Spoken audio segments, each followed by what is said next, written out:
গণপতি বাপ্পা মৌরিয়া, মঙ্গল মূর্তি মৌরিয়া। চলে গিয়েছিলাম রাসের মেলায়। জয় শ্রীকৃষ্ণ। প্রায় 12 থেকে 14 ফুট উঁচু শ্রীকৃষ্ণের এই মূর্তি বানানো হয়েছে। আমরা সকলেই গোবর্ধন পর্বতের লীলা জানি, সেটাই এখানে ফুটিয়ে তোলা হয়েছে। এন্ট্রান্স দিয়ে ঢুকতেই শ্রী চৈতন্য মহাপ্রভু, স্বামী বিবেকানন্দ ও আরেকটু এগিয়ে গিয়ে পেলাম বিদ্যাসাগরের অনবদ্য স্কাল্পচার। তোমাদেরকে একটু বলে রাখি, এই রাসের মেলা কিন্তু রাস পূর্ণিমার সঙ্গে কোনোভাবেই রিলেটেড নয়। এই মেলা আসলে শীতকালে ওয়েস্ট বেঙ্গলের অনেক জায়গাতেই হয়ে থাকে।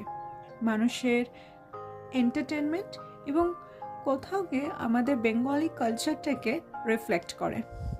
শুধু বাঙালি লিডার্সদেরকে এখানে ফুটিয়ে তোলা হয়নি, আমাদের ডেইলি বেসিসে আমরা যে সমস্ত জিনিস ফেস করে থাকি, কিছু মজার, কিছু আনন্দের এবং কিছু হিস্টোরিক্যাল সিনও তুলে ধরা হয়েছিল।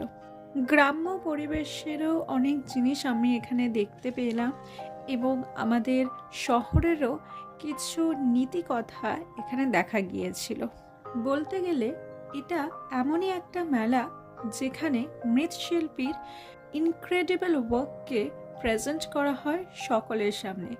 এখন বাজে রাত 10টা, তাই সেরকম ভিড় এখন নেই, কিন্তু সন্ধ্যের সময় এলে ভালোই ভিড় হয়েছিল। আর এই জায়গাটাতে ভূতের এক রহস্যময় আওয়াজে জায়গাটা যেন থমথম করছিল। নেক্সট আমরা এখান থেকে পেটাই পরোটা কিনলাম।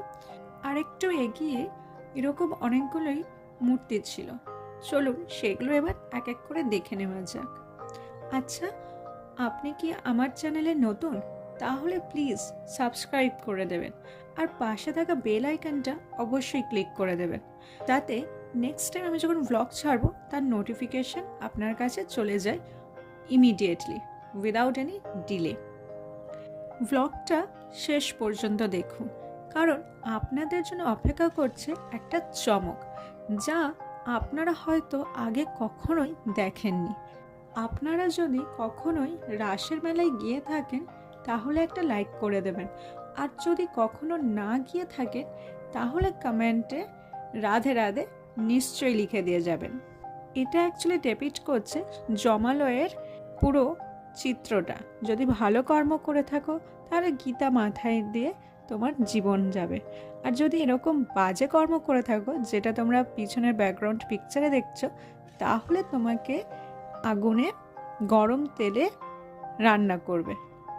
এটা এখন প্রায় 15 দিন থেকে 21 দিন পর্যন্ত চলবে।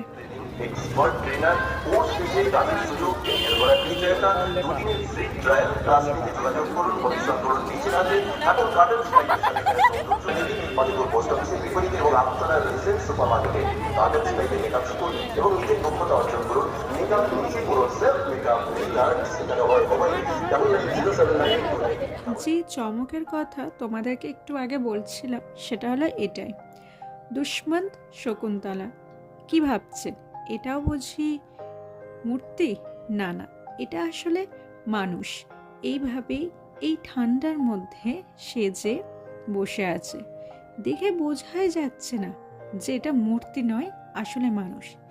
এটাও কিন্তু ঠিক তাই, ডান্ডি মার্চ, যেটা আমরা সকলেই হিস্ট্রিতে পড়েছি।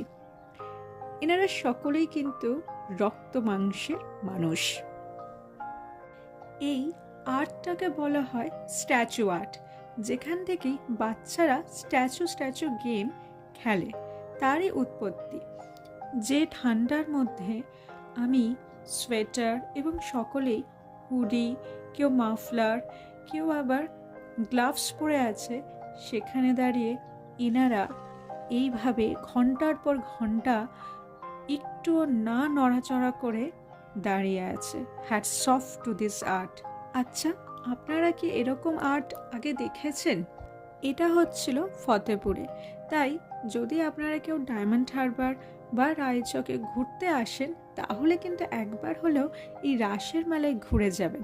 আই ক্যান অ্যাসিওর ইউ যে আপনাদের খুবই ভালো লাগবে। দেখা হবে পরের ব্লগে। Till then, be happy, be healthy, and most importantly, be positive in your life. Thanks for watching. See you again in a new vlog with new chances, new thoughts, new engaging videos. Bye bye. Have a very nice day.